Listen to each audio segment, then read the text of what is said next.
ఒక పరమాణువు పరిమాణానికి కుదించుకుపోయే శక్తి లేదా విశ్వం అంతటా విశాలంగా ఎదగడం కేవలం కల్పన కాకపోతే రెప్పపాట్లో గెలాక్సీల మీదుగా ప్రయాణించడం, ఒకే ఆలోచనతో వాస్తవికతను వంచడం లేదా ఇతరుల మనస్సులను కూడా గుసగుసలాడే సౌలభ్యంతో నియంత్రించడం వంటివి ఊహించుకోండి. ఇవి ఆధునిక కామిక్ బుక్ హీరోల యొక్క సూపర్ పవర్స్ కాదు, కానీ హిందూ పురాణాల నుండి పురాతన ఆధ్యాత్మిక సామర్థ్యాలు, అష్టమ సిద్ధులు. ఈ వీడియోలో ఋషులు మరియు దేవతలు ఒకప్పుడు ప్రయోగించిన ఈ పురాతన ఆధ్యాత్మిక శక్తుల రహస్యాలను మేము అన్లాక్ చేస్తున్నాము. ఊహల పరిమితులను సవాలు చేసే శక్తులు. మరింత తెలుసుకోవాలనే ఆసక్తి ఉందా? డైవ్ చేద్దాం. భారతీయ పురాణాలు మరియు చరిత్రకు తిరిగి స్వాగతం. ఇక్కడ మేము హిందూ పవిత్ర గ్రంథాల నుండి ఇతిహాసాలు, దేవతలు మరియు విశ్వ రహస్యాల యొక్క గొప్ప వస్త్రాన్ని అన్వేషిస్తాము. ఈ రోజు పురాతన హిందూ పురాణాలు వివరించే 8 ఆధ్యాత్మిక శక్తులు లేదా సిద్ధులను మేము వెలికి తీస్తున్నాము. ఈ సిద్ధులు స్వీయ మరియు విశ్వంపై అంతిమ పాండిత్యాన్ని సూచిస్తారు మరియు శివుడు, కృష్ణుడు మరియు హనుమంతుడు వంటి వ్యక్తులతో పాటు విశ్వామిత్రుడు వంటి ఋషులతో ముడిపడి ఉన్నారు. అష్టమ సిద్ధి 1. అనిమ, కుదించే శక్తి. ఒకరి శరీరాన్ని అనంతమైన పరిమాణానికి కుదించే శక్తి అనిమాతో ప్రారంభిద్దాయితరులు చూడని అతి చిన్న ప్రదేశాల్లోకి ప్రవేశించేంత చిన్నది. పురాణాల ప్రకారం అనిమ అనేది అణువు వలె చిన్నదిగా మారే శక్తి.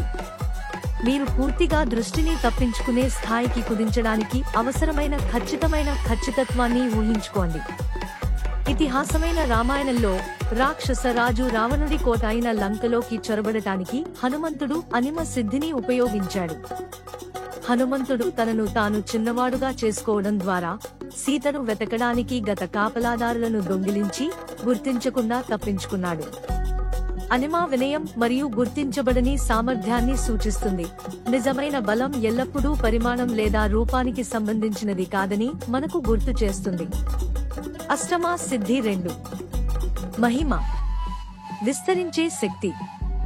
దీనికి విరుద్ధంగా మహిమ సిద్ధి అనేది ఒకరి రూపాన్ని అపారమైన స్థాయికి విస్తరించే సామర్థ్యం, విస్తారమైన దూరాలను కవర్ చేస్తుంది. ఈ శక్తి విశ్వంతో ఐక్యతకు ప్రాతినిధ్యం వహిస్తుంది. దైవత్వం విశ్వంలోని ప్రతి మూలలో వ్యాపించగలదనే హిందూ ఆలోచనను ప్రతిబింబిస్తుంది. మహిమ సిద్ధి విష్ణువు యొక్క దశావతార కథలో వామనుడు, మరుగుజ్జు అవతారం వలె కనిపిస్తుంది. రాక్షస రాజు బలి వామనుడికి 3 ఎకరాల భూమిని అందించినప్పుడు విష్ణువు కేవలం 3 దశల్లో భూమి, స్వర్గం మరియు పాతాళాన్ని కప్పి ఒక భారీ రూపంలో విస్తరించాడు. విశ్వ విస్తరణ యొక్క ఈ చర్య విష్ణువు యొక్క సమస్త ఉనికిని మరియు విశ్వం యొక్క రక్షకునిగా అతని పాత్రను చూపుతుంది. అష్టమ సిద్ధి 3. గరిమ, అనంతమైన బరువు యొక్క శక్తి. తదుపరిది గరిమ, తనను తాను అనంతంగా బరువుగా మార్చుకునే శక్తి. ఈ సిద్ధితో వాటిని ఎవ్వరూ కదల్చలేనంత దట్టంగా మారవచ్చు. ఈ సామర్థ్యం స్థిరత్వం యొక్క ధర్మంతో ముడిపడి ఉంది. మహాభారతంలో పాండవులలో అత్యంత బలవంతుడైన భీముడు బల పరీక్షగా హనుమంతుని తోకను కదిలించడానికి ప్రయత్నించినప్పుడు హనుమంతుడు తన తోక కదలకుండా చేయడానికి గరిమ సిద్ధిని ఉపయోగించాడు. అతని అపారమైన బలం ఉన్నప్పటికీ భీముడు దానిని కూడా చలించలేకపోయాడు. వినయం మరియు పెద్దల పట్ల గౌరవం మరియు ముడి బలంపై ఆత్మ యొక్క శక్తి యొక్క పాఠం. ఆధ్యాత్మిక మరియు శాస్త్రీయత మధ్య సరిహద్దులు మసకబారడం ప్రారంభించే ప్రపంచాన్ని ఊహించండి. ఈ వీడియోలో వివరించిన శక్తులు కేవలం కథలు మాత్రమే కాకుండా నిజాల సంగ్రహావలోకనం బహిర్గతం కావడానికి వేచి ఉంటే, ఈ పౌరాణిక సామర్థ్యాలు వాస్తవానికి శాస్త్రీయ ఆధారాన్ని కలిగి ఉండవచ్చా లేదా అవి స్వచ్ఛమైన ఊహ యొక్క ఉత్పత్తి మాత్రమేనా? మేము 100 లైక్లను చేరుకున్నట్లయితే ఈ పురాతన సిద్ధులు ఆధునిక విజ్ఞాన ప్రపంచంతో ఎలా కనెక్ట్ అవుతారో లోతుగా డైవ్ చేస్తాము. కాబట్టి లైక్ బటన్ను నొక్కండి, మా ఛానల్ కు సభ్యత్వాన్ని పొందండి మరియు పురాణం మరియు విజ్ఞాన శాస్త్రం మధ్య ఉన్న వంతెనను అన్వేషించడానికి సిద్ధంగా ఉండండి. ఇక్కడ వాస్తవికత మరియు ఫాంటసీ మనం అనుకున్నంత దూరంగా ఉండకపోవచ్చు. అష్టమ సిద్ధి 4. లఘిమ, బరువులేని శక్తి. మరోవైపు లఘిమ సిద్ధి గురుత్వాకర్షణ నియమాలను ధిక్కరిస్తూ బరువులేని వ్యక్తిగా మారడానికి అనుమతిస్తుంది. ఈ శక్తితో పురుషులు ఆకాశంలో ఎగురవేయగలరు, వివిధ ప్రపంచాలకు ప్రయాణించగలరు మరియు భౌతిక పరిమితులు లేకుండా ప్రయాణించగలరు. విశ్వవ్యాప్తంగా తన ప్రయాణాలకు ప్రసిద్ధి చెందిన నారద మహర్షి తరచుగా లఘిమ సిద్ధితో సంబంధం కలిగి ఉంటాడు.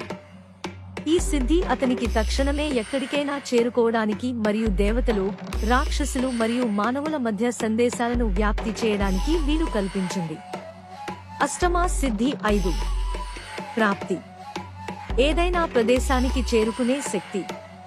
ప్రాప్తి సిద్ధి అంటే భూమిపై ఉన్న లేదా ఇతర ప్రాంతాలలో ఉన్న తక్షణమే చేరుకోగల సామర్థ్యం.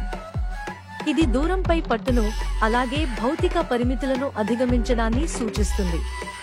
త్రిశంకు రాజు కోసం కొత్త స్వర్గాన్ని సృష్టించడానికి ఋషి విశ్వామిత్రుడు ప్రాప్తి సిద్ధిని ఉపయోగించాడని చెబుతారు. అతని భౌతిక రూపంలో స్వర్గంలోకి ప్రవేశించడానికి వీలు కల్పిస్తుంది. ఈ అసాధారణ చర్య మనస్సు తన కోరికలను వ్యక్తపరచగల సామర్థ్యం నుండి నిజమైన శక్తి వస్తుంది అనే ఆలోచనను నొక్కి చెబుతుంది. అష్టమ సిద్ధి 6. ప్రాకామ్య, కోరికల నెరవేర్పు శక్తి. ప్రాకామ్య సిద్ధి ఏదైనా కోరికను తక్షణమే వ్యక్తం చేయగల సామర్థ్యాన్ని ఇస్తుంది. ఇది కలలను సాకారం చేయడానికి మనస్సు యొక్క అంతిమ శక్తిని సూచిస్తుంది. శ్రీకృష్ణుడు ప్రాకామ్య సిద్ధిని కలిగి ఉన్నాడని, అతను ఏదైనా కోరిక లేదా కోరికను తక్షణమే నెరవేర్చుకోవడానికి అనుమతించాడని చెబుతారు. ఈ సిద్ధి కృష్ణుడి యొక్క దైవిక సామర్థ్యాన్ని ప్రతిబింబిస్తుంది.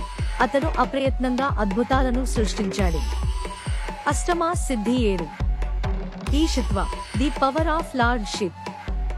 ఈశిత్వ సిద్ధి అనేది ప్రకృతి మరియు సృష్టి యొక్క శక్తులను నియంత్రించే శక్తి. ఈ శక్తి తరచుగా విశ్వంపై ఆధిపత్యాన్ని కలిగి ఉన్న దేవతలతో ముడిపడి ఉంటుంది. సృష్టి మరియు విధ్వంసం రెండింటికి ప్రతీకగా శివుడు తన విశ్వనృత్య సమయంలో ఈశిత్వ సిద్ధిని ప్రదర్శించాడని చెబుతారు. ఈ నృత్యం విశ్వం యొక్క శక్తులపై అతని నియంత్రణను సూచిస్తుంది, అతని పాత్రను రక్షకుడిగా మరియు విధ్వంసకుడిగా చూపిస్తుంది. అష్టమ సిద్ధి 8. వసిత్వ, జీవులపై నియంత్రణ శక్తి.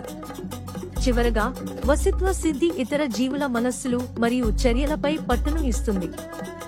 ఇది ఇతరుల ఆలోచనలు, చర్యలు మరియు భావోద్వేగాలను కూడా ప్రభావితం చేయడానికి అనుమతిస్తుంది. శ్రీకృష్ణుడు తన దివ్య తేజస్సు మరియు వేణువు వాయించడం ద్వారా అతను బృందావన గోపికల హృదయాలను మరియు మనస్సులను ఆకర్షించాడు, వారిని ఆధ్యాత్మిక పారవస్యంలోకి లాగాడు. అతని ప్రభావం ఎంతగా ఉందో వారు అతని ప్రేమ మరియు ఉనికితో ఆకర్షితులై అన్ని ప్రాపంచిక విధులను వదిలివేస్తారు.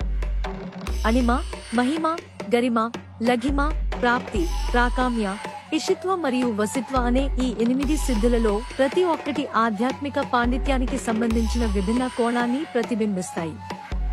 ఈ సిద్ధిలో దేనినైనా పొందే అవకాశం మీకు ఉంటే మీరు దేనిని ఎంచుకుంటారు మరియు ఎందుకు? వ్యాఖ్యలలో మాకు తెలియజేయండి. మీరు హిందూ పురాణాలలోని ఆధ్యాత్మిక శక్తులలో ఈ అన్వేషణను ఆస్వాదించినట్లయితే మా ఇండియన్ మిథాలజీ హిస్టరీ ఛానల్ ని లైక్ చేయడం, షేర్ చేయడం మరియు సబ్స్క్రైబ్ చేయడం మర్చిపోవద్దు. పురాతన ప్రపంచం నుండి మరిన్ని కథల కోసం వేచి ఉండండి.